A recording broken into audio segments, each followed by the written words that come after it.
આ છેલ્લા 15-20 વર્ષથી આની આ સ્થિતિમાં આ મસાલી રોડ ચાલે છે અને આ રોડ ઉપર 40 થી 45 સોસાયટી વસવાટ કરે છે, જે સારા સારા પદાધિકારીઓ અધિકારીઓ ગણ પણ અહીંયા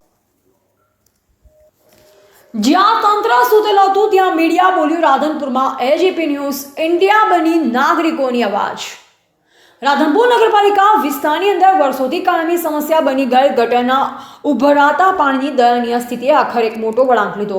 વરસાદ ઓછો હોય છતાં ગટર તૂટેલા, પાણી ઘરોમાં ઘૂસતા તળાવ જેવા દ્રશ્ય સર્જા હતા, છતાં તંત્ર મૌન હતું। નાગરિકોની રજૂઆત એક અંદરના રૂમથી બીજી અંદર જતા રહેતા, પરંતુ કોઈ નિર્ણય લેવાતા નહીં। વિદ્યાર્થીઓના પાણીમાં ચાલવા મજબૂર બન્યા, વૃદ્ધોના પગ પણ લપસ્યા, બાળકો ગટરમાં પડ્યાના બનાવ પણ બન્યા, પરંતુ તંત્ર ક્યારે જાગ્યું નહીં। આખરે એજીપી ન્યૂઝ ઇન્ડિયા દ્વારા જનહિતમાં અવાજ ઉઠાવવામાં આવ્યા બાદ સ્થિતિમાં બદલાવ આવ્યો। તંત્ર જે અત્યાર સુધી શાંતિમાં સૂતું હતું, તત્કાલ દોડતું થયું। મસાલી રોડ પર પાણીની સમસ્યા માટે કામગીરી હાથ ધરવામાં આવી, સફાઈ કામગીરી શરૂ થઈ, ગટરનું મરમ્મત કાર્ય ઝડપથી પૂર્ણ થવા લાગ્યું।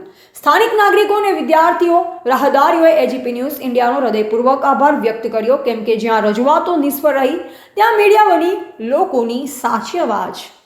એજીપી ન્યૂઝ ઇન્ડિયા હંમેશા સત્યની સાથે।